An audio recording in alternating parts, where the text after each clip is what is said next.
Friends, welcome to the second video of lesson number 4, History of India Art. Now continue this lesson, page number 25. इसके पहले के video में मैंने आपको बहुत सारी information about the paintings and sculptures and miniatures manuscripts इससे related folk style and classical style से रिलेटेड हमने इन्फॉर्मेशन पढ़ी थी.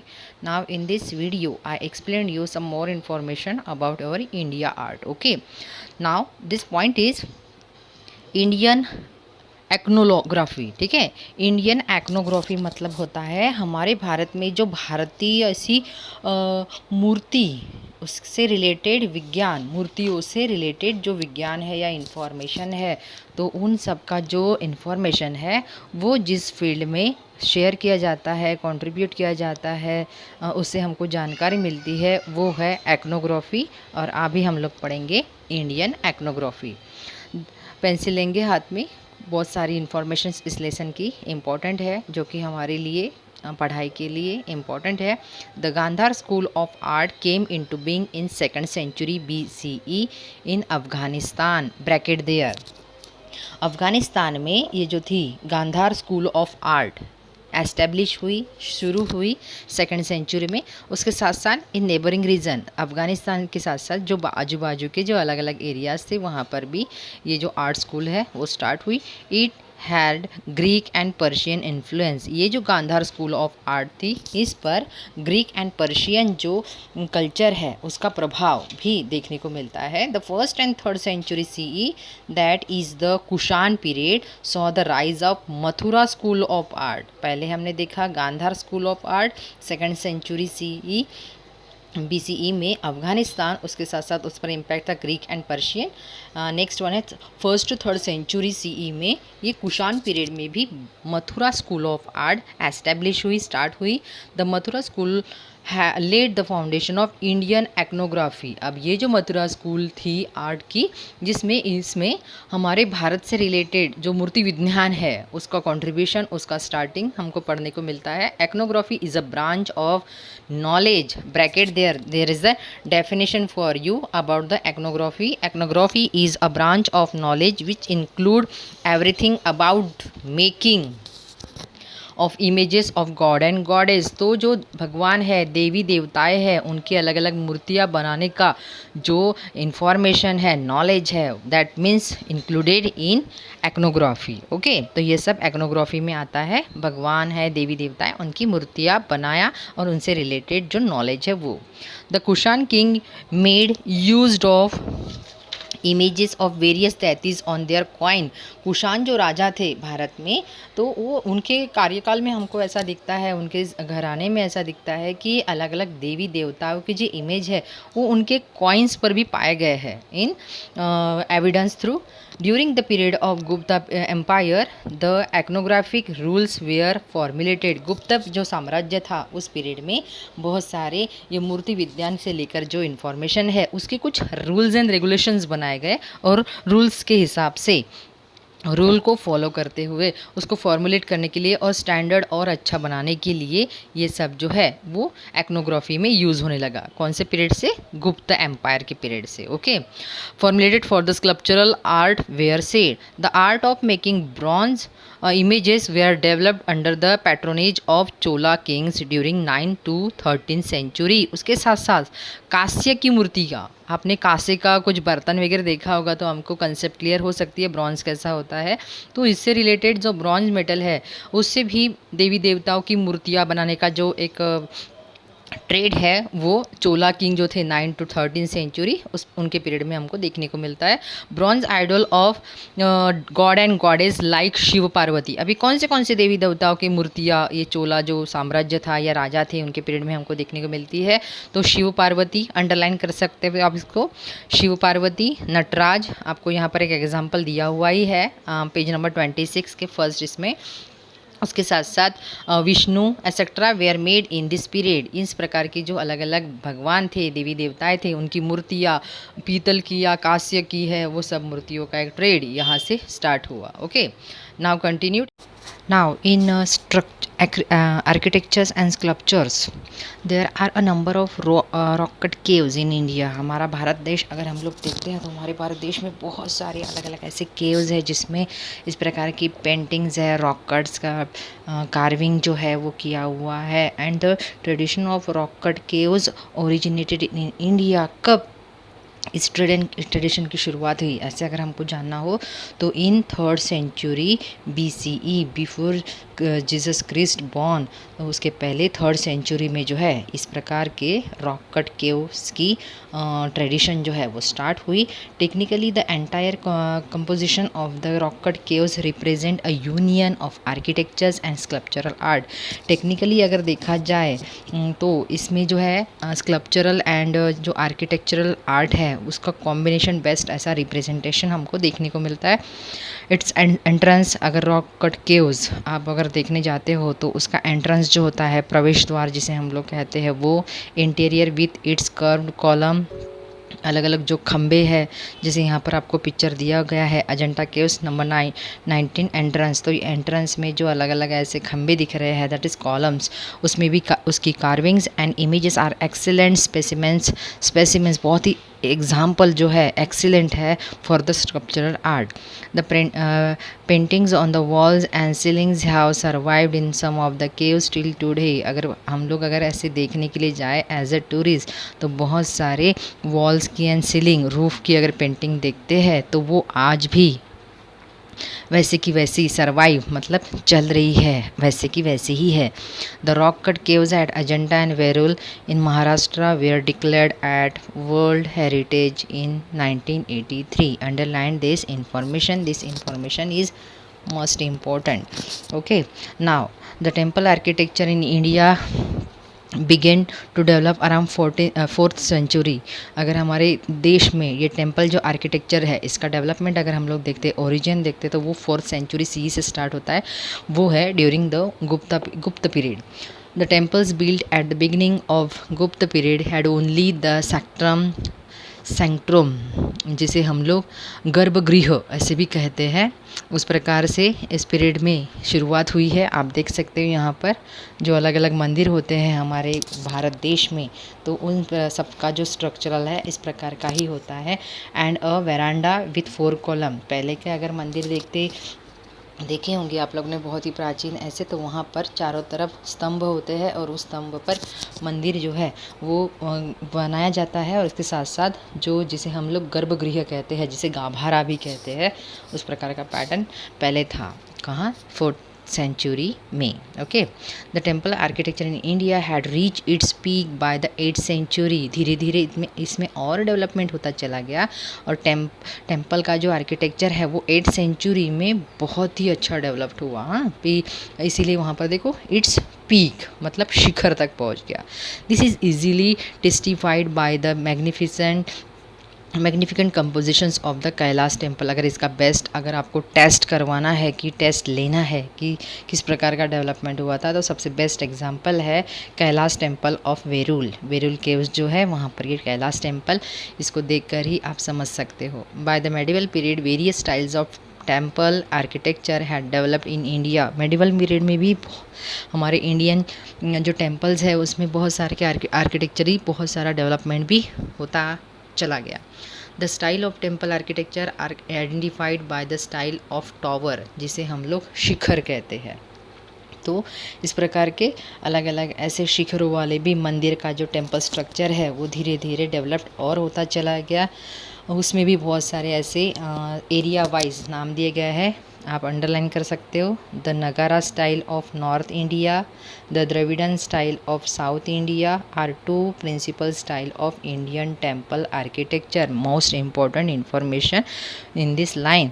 तो जो नॉर्थ इंडिया में टेम्पल्स है जिनका स्टाइल लेकर उनको नगारा स्टाइल ऐसा कहा जाता है, और जो द्रविडियन मीन्स साउथ इंडिया का जो स्टाइल है टेम्पल स्टाइल उसे द्रविडियन स्टाइल ऐसा कहा जाता है. These are the 2 principal styles. Okay, a blend of these 2 style is known as Vesra. Okay, Vesara कहते हैं इसको, वेसर स्टाइल, जो कि ये दोनों का अगर कॉम्बिनेशन अगर देखा जाए तो that is Vesara style. The Bhumija, underline कर सकते हो इसको, Bhumija style seen in Madhya Pradesh and Maharashtra has a close resembles to the Nagara style from the structural view point. अगर स्थापत्यता की दृष्टि से देखा जाए तो मध्य प्रदेश और महाराष्ट्र में जो भूमिज मंदिर शैली या नागर मंदिर शैली जो है वो आपको दिखेगी।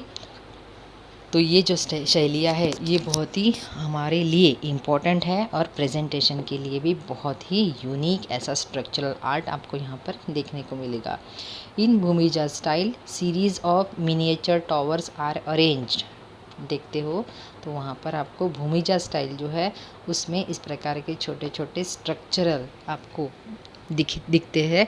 Miniature towers are arrange which become smaller towards to the top, धीरे धीरे ये जो है धीरे ऊपर की तरफ जैसे जैसे हम लोग दृष्टि हमारी डालते हैं तो उनका जो टावर का साइज है वो धीरे धीरे कम होते जाता है। Okay, hence the tower appear to continuously rising from the base of the temple to the top, that means नीचे से ऊपर की तरफ मंदिरों का जो शेप है या जो डिज़ाइन है या फिर जो आर्किटेक्चर आर्ट है वो कम होता हुआ स्मॉलर साइज में हमको दिखता है। ओके बेटा, यहाँ पर आपको आपके बुक्स में अगर आप लोग देखते हो जैसे पेज नंबर 26 पर नागर स्टाइल का एक एग्जांपल दिया है, द्रविड़ा स्टाइल गोपुर उसका एक एग्जांपल दिया है, जिससे ये जो स्टाइल है ये हमारी जल्दी से कंसेप्ट क्लियर होगी। Now in page number 27 yellow colour में अगर आप लोग देखते हो तो वहाँ पर आपके लिए कुछ इम्पोर्टेंट ऐसा इंफॉर्मेशन दिया है। गोदेश्वर टेम्पल का सिन्नर,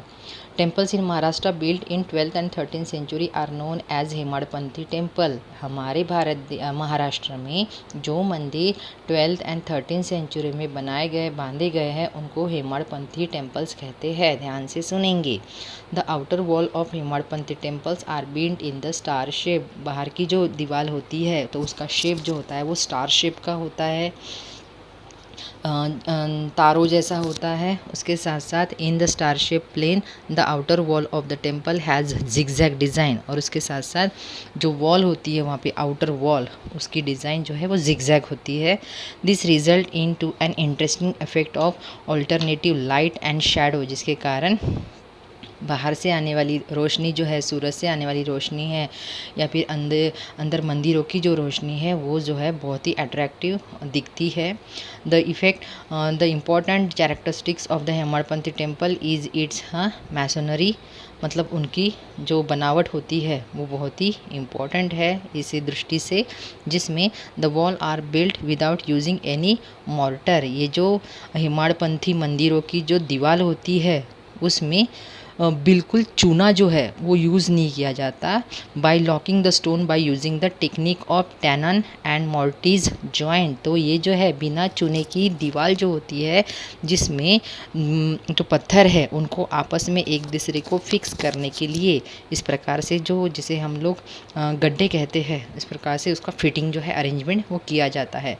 द अम्बरेश्वर टेम्पल और एट अंबरनाथ, बहुत ही इंपॉर्टेंट ऐसी इन्फॉर्मेशन है, आप अंडरलाइन कर सकते हो इसको।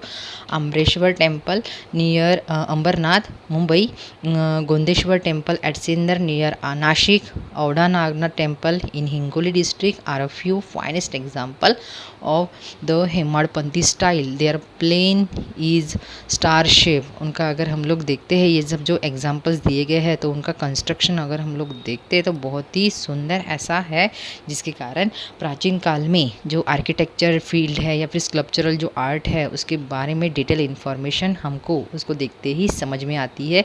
उसके साथ साथ उनकी जो हिस्ट्री होती है वो भी हमारे जो नॉलेज है उसको और बढ़ाती है। The Hemadpanthi temples are found at several places in Maharashtra में बहुत सारी जगह पर इस प्रकार के हेमाड़पंथी जो टेम्पल्स है वो हमको देखने को मिलते हैं। ओके, नीचे अगर हम लोग हैं in the medieval period under the patronage of Muslim Sultana, जो बहुत सारे ऐसे मुस्लिम बादशाह थे उनका भी प्रभाव जो है इस प्रकार के हमारे आर्किटेक्चर के ऊपर पड़ा है। Many styles of architecture such as Persian, underline कर सकते हो, Persian, Central Asia, Arabic, and pre-Islamic native Indian styles were blended together, creating the Islamic architecture of India. ये सब का contribution से हमारे देश में जो है, जो हम लोग मस्जिद देखते हैं या अलग अलग ऐसे दरगाह देखते हैं प्राचीन जो पुराने हैं, या फिर अलग अलग से मोनूमेंट्स देखते हैं, आपको वहाँ पर देखो पेज नंबर 27 पर कुछ एग्जांपल्स भी दिए गए हैं, जिससे हमको इस्लामिक जो स्टाइल है, architecture style,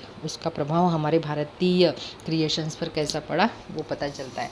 many beautiful buildings where created. The Qutub Minar, underline करेंगे, very important line. The Qutub Minar eight Mehrauli near Delhi, Taj Mahal eight Agra, goal Gumbaz at Bijapur in Karnataka are the world famous examples of Islamic architectures of India. ये सभी जो है हमारे देश के इतने famous ऐसे बेस्ट आर्किटेक्चर के लिए पूरे वर्ल्ड में फेमस है कि बहुत सारे टूरिस्ट इस प्रकार के जो अलग अलग फॉर्म्स है, आर्ट फॉर्म्स है, आर्किटेक्चर है, वो देखने के लिए आते हैं. Islamic architectures of India. The constructions of the building of Qutub Minar started during the regime of Qutubuddin Aibak. Underlined it. Qutub Minar जो है हमारे देश का, वो कंस्ट्रक्शन जो है कब शुरू हुआ, किस बादशाह के कार्यकाल में, तो वो है Qutubuddin Aibak. Okay, 12th century CE and was completed in the regime of Altamash. Underline करेंगे, कुतुबुद्दीन ऐबक के पीरियड में कंस्ट्रक्शन स्टार्ट हुआ और अल्तमश जो बादशाह थे उनके पीरियड में वो ख़त्म हुआ. Qutub Minar is the highest minar in the world. It is 73 meter, मतलब 240 फीट का ये बहुत ही बड़ा ऐसा मीनार है. तो वर्ल्ड हाईएस्ट मीनारात में इसकी काउंटिंग होती है. Height. The Qutub Minar complex of building has been declared as a world heritage. इसे भी हमारे जो यूनेस्को है उन्होंने इसे वर्ल्ड हेरिटेज, मतलब हमारा जो, जिसे हम लोग कह सकते हैं हमारे पूर्वज या फिर हमारे जो ऐसे अलग अलग ऐसे ही इम्पोर्टेंट जो पर्सन्स थे उनकी यादों वाला जो मीनार्स है, तो Qutub Minar. Okay. The Mughal empire Shahjahan build Taj Mahal in memory of his queen Mumtaz Mahal. ये सब आपको पता होगा. जो बादशाह थे शाहजहाँ, उन्होंने अपनी वाइफ के लिए उनकी याद में ताजमहल बनाया था. उनकी वाइफ का नाम था मुमताज़ महल.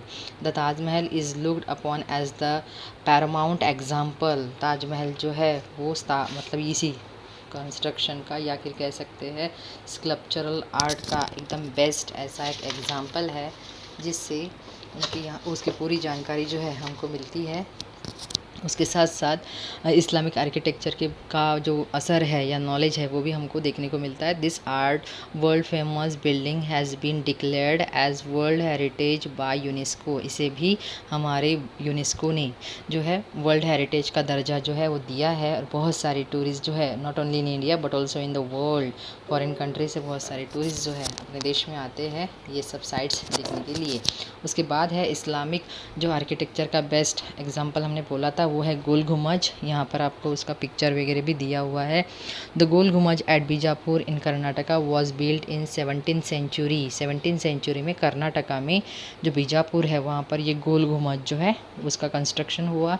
This grand building house the burial of Mohammed Adil Shah of Bijapur. ये जो इतनी भव्य, इतनी बड़ी जो मंजिल जिसे हम लोग कह सकते हैं या फिर जो मोनूमेंट हम लोग जिसे कह सकते हैं, वो किसकी याद में है, तो मोहम्मद आदिल शाह इनकी याद में यहाँ पर ब्यूरियल ऑफ, तो उनकी कब्र जो है, समाधि जिसे हम लोग कह सकते हैं कब्र, ये है Gol Gumbaz. Inside the dome after which the building is name there is a round gallery. अब देखो इसको गोल घुमज क्यों कहा गया है, तो यहाँ पर देखो गोल ऐसा जो राउंड गैलरी है उसकी कारण वो गोल है, इसलिए गोल घुमज ऐसा उसको नाम दिया गया. Even a slight whisper by a person standing in this gallery can be heard everywhere and it somebody claps from here it echoes can be heard many times. अगर ये गोल घुमज के अंदर हम लोग चले गए और वहाँ पर हमने आवाज़ कुछ नाम पुकारा तो वही नाम जो है कंटिन्यूस घूमते रहता है, उसके साथ साथ क्लैप्स अगर हम लोग करो तो थोड़े समय तक हमारी ताली जो है वहाँ पर गूंजती रहती है, इको होती रहती है। इस प्रकार का ये कंस्ट्रक्शन उस ज़माने का था और आज भी इसे बेस्ट माना जाता है। During the British period a new architecture style arose in India. Islamic जो आर्किटेक्चर्स है उसके बाद अगर थोड़ा सा प्रभाव हम लोग देखते हैं तो अंग्रेज़ों का भी इस प्रकार के कंस्ट्रक्शंस में हमारे इंडियन आर्ट पर दिखता है।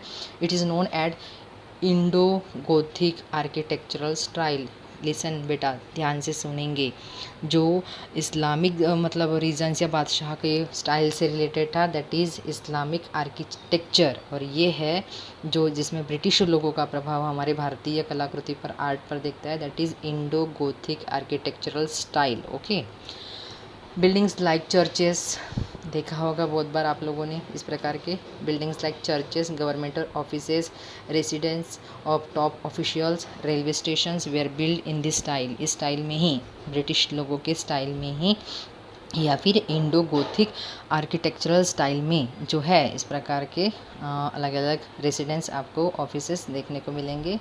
उसके साथ साथ during the British period the building of the Chhatrapati Shivaji Maharaj railway terminus Mumbai is the finest example of Indo Gothic architectural and it is a world heritage site. अगर आप कभी मुंबई गए घूमने के लिए तो मुंबई में जो है CST जिसे कहते हैं छत्रपति शिवाजी महाराज रेलवे टर्मिनल्स मुंबई का, तो ये जो है इंडो गोथिक आर्किटेक्चर का एकदम बेस्ट आपको एग्जांपल भी दिखेगा। और इससे हमारी जो कॉन्सेप्ट्स है वो भी क्लियर होगी कि ब्रिटिशों का, उनके स्टाइल का, इंडो गोथिक आर्किटेक्चरल स्टाइल का प्रभाव हमारे इंडियन आर्ट पर कैसा पड़ा और उसमें चेंजेस क्या होते हैं इस्लामिक आर्किटेक्चर से। Okay. Now 4.3 Indian traditions of performing art. अभी तक हमने जो अलग अलग आर्ट्स देखे वो थे अलग फॉर्म्स के, है ना, पेंटिंग्स है, स्टाइल्स है, स्कल्पचरल्स है। Now in performing art the second part of our Indian traditions of art. Okay. Traditional of performing art. India has independent and varied traditions of folk songs, folk instrumental music, folk dances, folk theatre which are characterised of every particular region. हमारा भारत देश जो है वो इस मामले में, जो culture है हमारा, उस मामले में बहुत ही ऐसा आज़ाद ख्यालों का, जिसमें हमारा जो लोकवाद्य है, लोकगीत है, लोक नृत्य है, लोक नाट्य है, ये परंपरा जो है वो जिसकी शुरुआत हुई, उसके साथ साथ there exist many rich traditions of performing folk arts in Maharashtra also. Maharashtra में भी इससे रिलेटेड बहुत सारे परफॉर्मिंग फोक आर्ट्स सामने आए हैं और आ भी रहे हैं। They develop as an internal part of the religious festival. बहुत सारे हमारे जो धार्मिक ऐसे अलग अलग त्यौहार होते हैं जिसमें इस प्रकार के आर्ट्स का प्रेजेंटेशन बहुत अच्छे तरीके से होता है, लोगों की कंसेप्ट क्लियर होती है। वी में मेंशन कोली डांस, बहुत बार देखा होगा अपनी अलग अलग हमारे फंक्शंस में, स्पेशली शादी का वगैरह अगर कोई ऐसा प्रोग्राम रहा तो इस प्रकार के डांसेस का फॉर्म आजकल बहुत ट्रेडिशन में चल रहा है। तो ये सब जो हमारे फोक आर्ट से रिलेटेड है, Koli dance, Tarpa dance, Dashavatar of Konkan, Powada, Kirtan, Jagar, Gondhal, आप सबको अंडरलाइन कर सकते हो। Very important information for performing folk arts. Okay. Traditions of classical performing art. तो ये ट्रेडिशन जो है क्लासिकल परफॉर्मिंग आर्ट, इसकी शुरुआत कैसे हुई वो हम लोग देखते हैं। India has a rich heritage of classical performing art too. हमारा भारत देश जो सोने की चिड़िया मतलब माना जाता था, जहाँ पर बहुत सारे ऐसे जो वेल्थ है वो अवेलेबल थी, तो उसके साथ साथ हमारा देश जो है इस प्रकार के आर्ट से भी पूरी तरह सराबोर था। बहुत सारे अलग अलग आर्ट्स हमारे देश में इस प्रकार खिले कि आज भी उसका जो ट्रेडिशन है वो चलते आ रहा है। The text of Natyashastra, underline कर सकते हो इसको।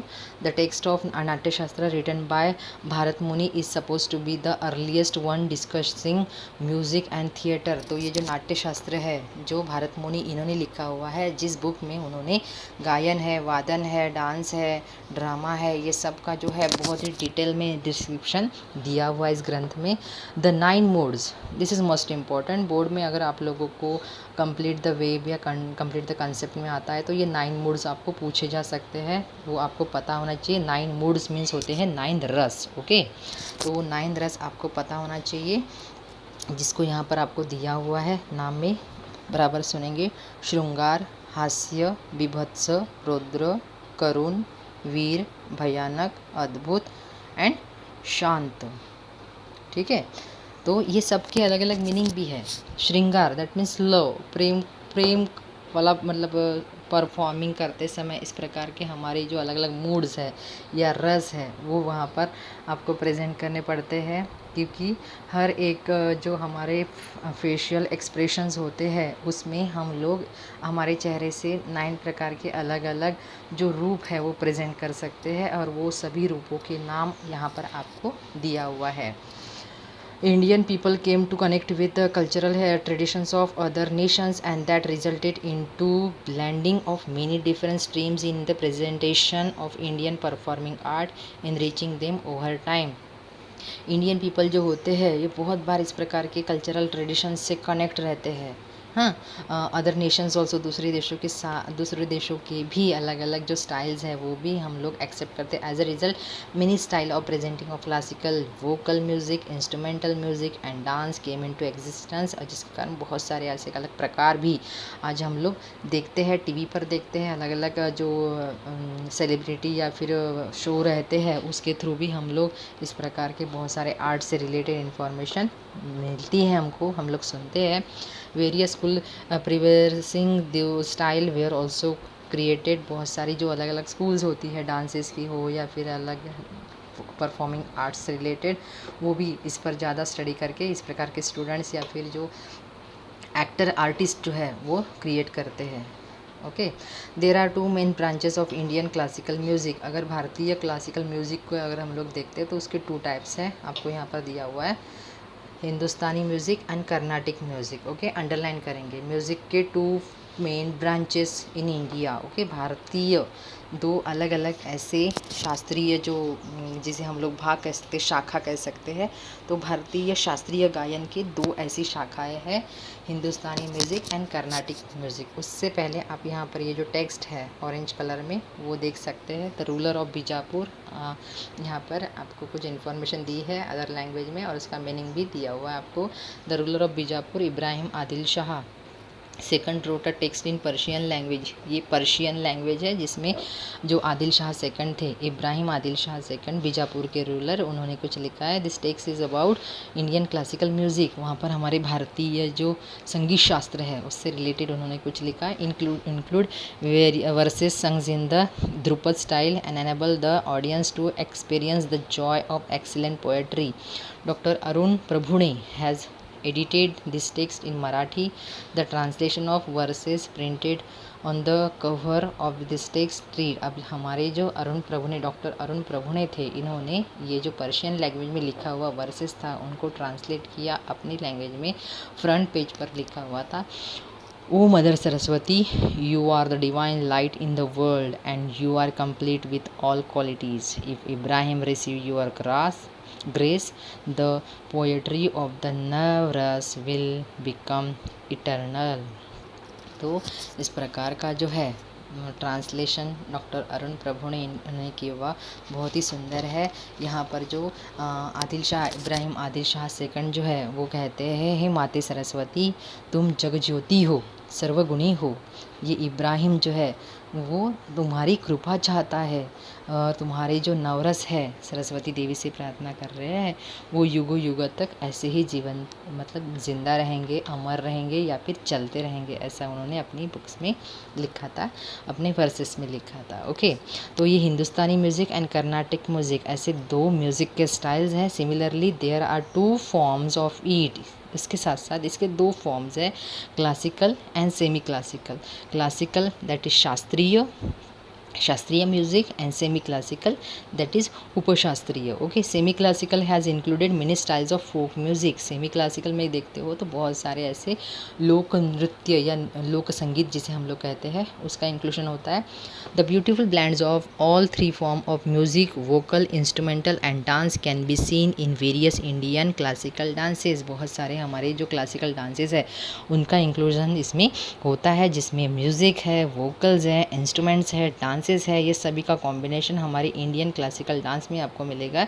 Form like Kathak of north, very important, underlined it, Kathak of North India, Lavani of Maharashtra, Odissi of Odisha, then Bharatanatyam of Tamil Nadu and Kathakali and मनियट्टम of Kerala.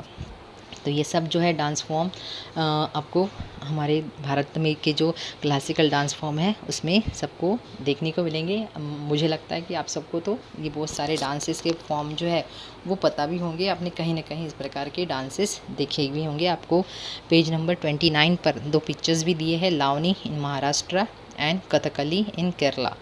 In India, in the post-independence period, various festivals of music and dance are organized with a view to make the assembly to common people. Accessibly to the common people, सामान्य लोगों को आगे लाने के लिए आज़ादी के बाद इस प्रकार के जो हमारे भारत में रहने वाले जो कलाकार हैं, इस क्षेत्र से जो मतलब लगाव रखते हैं, उन सब का जो है मतलब कंट्रीब्यूशन ये आफ्टर द पोस्ट इंडिपेंडेंस जिसे हम लोग कह सकते हैं उस पीरियड से देखने को मिलता है। Many people attend this festivals including Indian and foreigner alike. बहुत सारे इस प्रकार के हमारे जो भारतीय त्यौहार है तो उस ट्रेडिशन को देखने के लिए भारत से ही नहीं तो पूरे अलग फॉरेन के कंट्रीज़ है वहाँ से भी बहुत सारे टूरिस्ट जो है इस फेस्टिवल्स में इस प्रकार के शामिल होते हैं।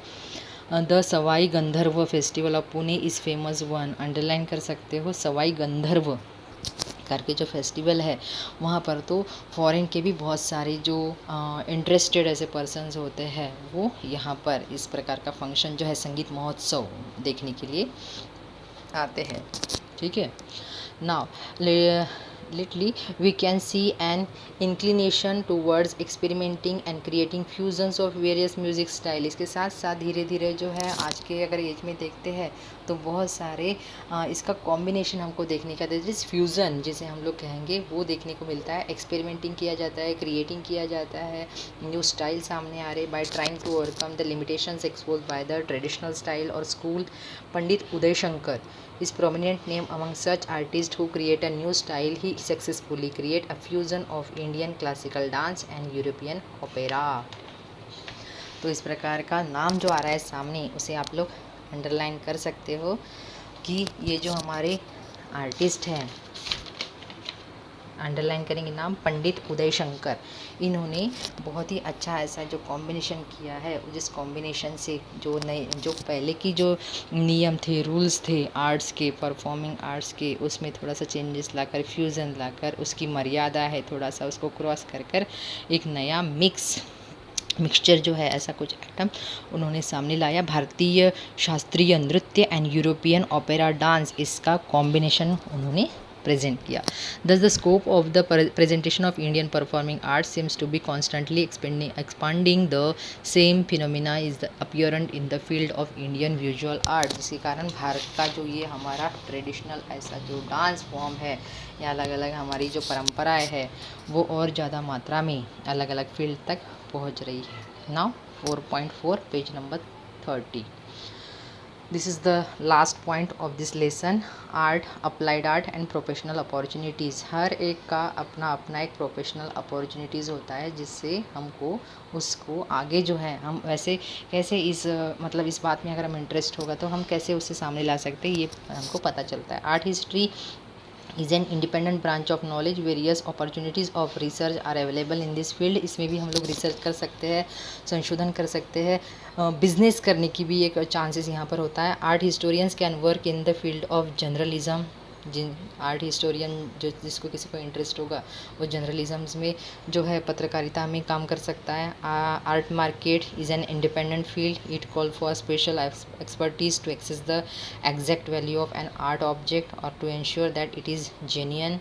N expert with deep understanding of art history is required for this task. जिस किसी का इस प्रकार का एक्सपर्ट है, नॉलेज होता है, वो कला वस्तु की खरीदी बिक्री एक बहुत ही इम्पोर्टेंट ऐसा जो है बाइंग सेलिंग डिपार्ट मार्केट जिसे हम लोग कह सकते हैं, जिससे बहुत सारी अमूल्य या फिर बहुत ही महंगी जिसको परख रहती है, इस प्रकार के एक्सपर्टीज़ जो है ये सब बातों को जानते हैं, उसके ऊपर डिटेल पढ़ाई करते हैं और इस प्रकार की बातों को वो खरीद भी सकते हैं। Okay, Okay, now third number, heritage management and the cultural tourism are recently developed field. In this field, students of art can find many professional opportunities in museums, archives management, library science and information technology, archaeological research, Indology are some important field in this regard. तो art से related ये सभी जो field है ये भी आप लोग स्टडी कर सकते हो आर्ट से related. Now applied art. The visual performing art are primarily looked upon as the mean of entertainment for people. The artists perform primarily with this purpose. However, there is a scope to combine an artist creation with utility value to make it economical valuable. मतलब हमारी art को economically level पर अगर हमको लेकर आना है उसके रिलेटेड हमको जॉब अपॉर्चुनिटीज या बिजनेस स्टार्ट करना है तो वो भी हमारे लिए बहुत बेस्ट ऐसी अपॉर्चुनिटी है.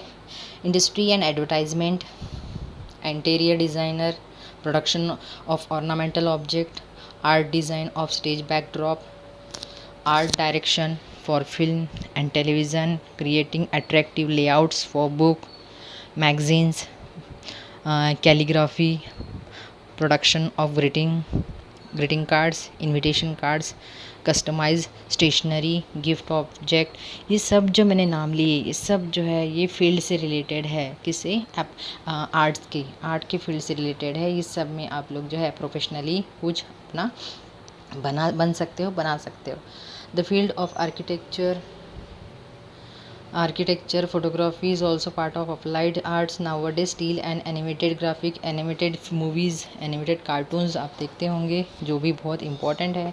इस प्रकार से हमारा जो ये लेसन है इसमें हमने बहुत सारी अलग अलग अपॉर्चुनिटीज़ भी देखी है. और उसके साथ साथ ornaments, artist creation of metal earthen pots with colorful design, object made from cane. उसके साथ साथ bamboo, beautiful glass object, attractive textiles, clothings. ये सब जो है every field mention above required a detail planning and meticulous management at every stage of production. It is essential to employ trained and skilled individual at every stage. Some skill is important. There is a few institutions in India जो हमारे भारत देश में है. आपको यहाँ पर एक नाम भी आया है. Among the national institute of design in Ahmedabad Gujarat is a world renowned institute. This institute has introduce an online course since 2015. in the next lesson we will learn about mass media and history. Okay, now I hope so you understood this lesson carefully and attentively. If there is any doubts or problems you can comments me. Thank you so much. Have a nice day.